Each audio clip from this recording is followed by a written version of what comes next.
নমস্কাৰ, মই স্বপন আৰু মোৰ ইউটিউব চেনেললৈ আপোনালোকক স্বাগতম জনালোঁ। আজি মই আপোনালোকক দেখাম মোৰ ডিউটিৰ বিষয়ে অকণমান। আৰু মই বৰ্তমান আছোঁ ডালু, যোনটো জেগা হৈছে আপোনাৰ ভাৰত আৰু বাংলাদেশৰ সীমা। এফালে বাংলাদেশ আৰু আনফালে ভাৰত। তো এইখন মোৰ বসন্তীখন কোম্পানীয়ে সুবিধাৰ অৰ্থে দিছে যে ইফালৰ পৰা সিফালে ঘূৰি ফুৰিবলৈ। তো এইয়া চাওক, মোৰ যোনটো সোঁহাতে হৈছে সেইটো হ'ল বাংলাদেশ, আৰু যোনটো বাওঁহাতে আছে সেইটো হ'ল আমাৰ ভাৰত। আৰু ভাৰত আৰু বাংলাদেশ কোনটো ধৰিবই নোৱাৰি, যিহেতু প্ৰাকৃতিক পৰিৱেশেই একেই। তো আপোনালোকে দেখিব পাৰিছে বা দেখিছে কি ধুনীয়া দৃশ্য। বাংলাদেশ ফালেতো মই যিমান বাৰ আহোঁ সিমান টাইম মই খেতিয়েই দেখোঁ, কিন্তু আমাৰ ভাৰতত চব টাইমত খেতি সকলো টাইমত খেতি দেখি পোৱা নাযায়। তো মই ফাইনেলি আমাৰ কেম্পত আহি পালোঁ। এইটো কেম্প হয়।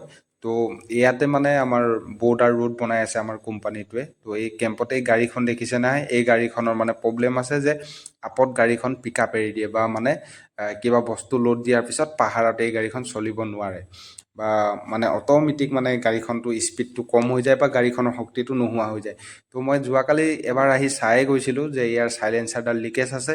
তো যোনবিলাক আমাৰ মেকানিকেল ইঞ্জিনিয়াৰ বা মেকানিক বা যোনে টেকনিকেল লাইনত গাড়ী লাইনত কাম কৰি থাকে, সিহঁতে হয়তো জানে যে গাড়ীখনৰ যিকোনো গাড়ী বা যিকোনো মেচিনৰে যেতিয়া চাইলেঞ্চাৰটো ফুটা থাকে বা ক'ৰবাত লিকেজ থাকে, তেতিয়াহ'লে তাৰ যোনটো প্ৰেছাৰ মেচিন দিব লাগে সেই প্ৰেছাৰটো নোহোৱাৰ বাবে মানে গাড়ীখনৰ শক্তিটো কমি যায়। তো ইয়াৰ আপোনালোকে চাইলেঞ্চাৰটো দেখিছে ন, ইমান ডাঙৰ চাইলেঞ্চাৰ। বহুতে ভাবে ইমান ডাঙৰ চাইলেঞ্চাৰ ইয়াৰ কিনো কাম, অকল ধোঁৱা এৰাই কাম। তেনেকুৱা নহয়। বৰ্তমান এইবিলাক BS6 গাড়ী, BS6 মানে হ'ল আপোনাৰ ভাৰতীয় ষ্টেণ্ডাৰ্ড।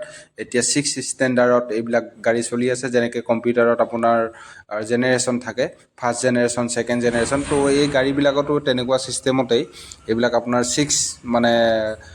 6 ভাৰতীয় ষ্টেণ্ডাৰ্ড, 6 জেনেৰেশ্যন বুলি ক'ব লাগিব যদি আপোনাৰ কম্পিউটাৰ লেংগুৱেজত ক'ব পাৰে।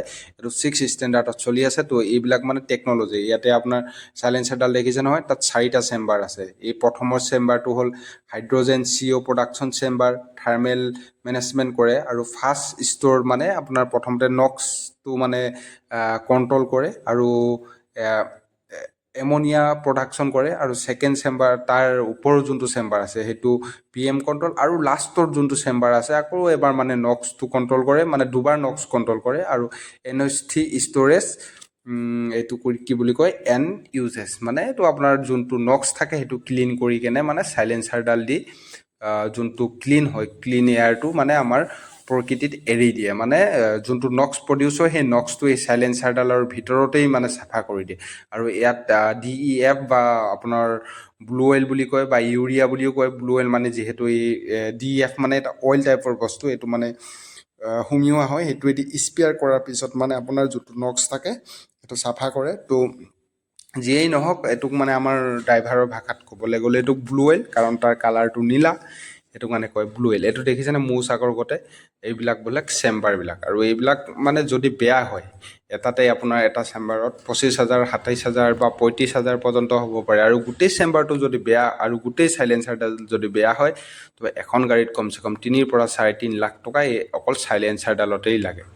তো যিয়েই হওক, এই গেলা গৰমত প্ৰথম টাইমততো বৰষুণ দি আছিল, কিন্তু এতিয়া মানে কামত যেতিয়াৰ পৰা ষ্টাৰ্ট হ'ল তেতিয়াৰ পৰা এই গেলা গৰম।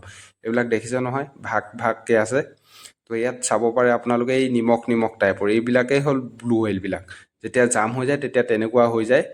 তো কিন্তু ইয়াত জাম হোৱা নাই, যিহেতু ইয়াৰ চাইলেঞ্চাৰ ফটাহে আছিল। তো জাম হোৱা নাই, লিকেজ থকাৰ কাৰণে। এইবিলাক তথাপিও অলপ অলপ আছে। তো মই সিহঁতক ক'লোঁ যে খুলিছ যেতিয়া যিখিনি আছে সেইখিনি চাফা কৰি দিয়ে। তো সিহঁতে নিজৰ কামত লাগি গ'ল। আমাৰ হেল্পাৰ দেখিছেনে, পূৰা এনি টাইম কামতেই। তো এই ৰিংডাল দেখিছেনে, এই ৰিংডালেই ফটা আছিল। মানে তো কি হৈছে, এতিয়া মই তলৰটো ওপৰতো তলত কৰি দিব দিছোঁ, যাতে লিকেজটো মৰি যায় আৰু গাড়ীখন মানে ঠিক হৈ যায়। তো এইবিলাক কাম মানে বহুত কষ্টৰ কাম, বা আপোনাৰ মাথাও খটাব লাগে আৰু নিজৰ হেল্থেদিও কষ্ট কৰিব লাগে। তো এইবিলাক চাফা তাফা কৰাৰ পিছত যেনেকৈ আছিল তেনেকৈ ফিটিং কৰিব লাগে। এইটো দেখিছেনে, এইটোকে কয় ডজাৰ বুলি কয়।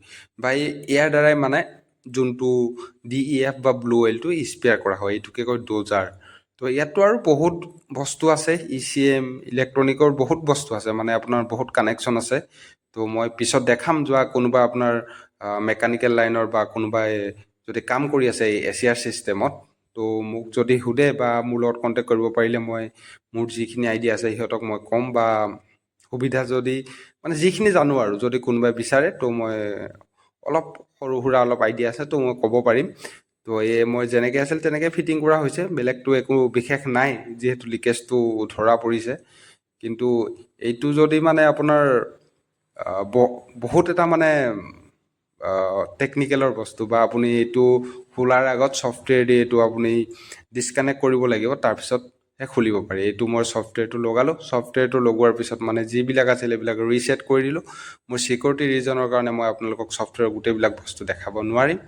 তো এতিয়া গাড়ীখন মোটামুটি ঠিক হৈ গ'ল। তো মই ড্ৰাইভাৰটোক মাতিলোঁ, ড্ৰাইভাৰটোক মাতাৰ পিছত আমি গাড়ীখন বোলো বৈ অলপ টেষ্ট কৰি আহোঁ। টেষ্ট কৰি মানুহ ওপৰত মানে অলপ শিল আছে, তো তাতেই মানে আপত যাওঁ, বা পাহাৰটো সৰু এটা পাহাৰৰ ওপৰত মানে তাক লৈ কেনে টেষ্টটো কৰাই ল'বলৈ মই মানে তাক মাতিলোঁ। তো এইখন আপোনাৰ গাড়ীখন বৰ্তমান মোটামুটি ঠিক হৈ গৈছে আৰু। তো ইমানতেই, থেংক ইউ, বাই বাই। আপোনালোকে মোক মানে ছাপোৰ্ট কৰিব, ভিডিঅ'টো চাই যদি ভাল পায় লাইক কৰিব, কমেণ্ট কৰিব, আৰু যদি কোনোবাই টেকনিকেল লাইনৰ যদি কিবা জানিব খোজে এইবিলাকৰ ক্ষেত্ৰত মোক ইনফৰ্ম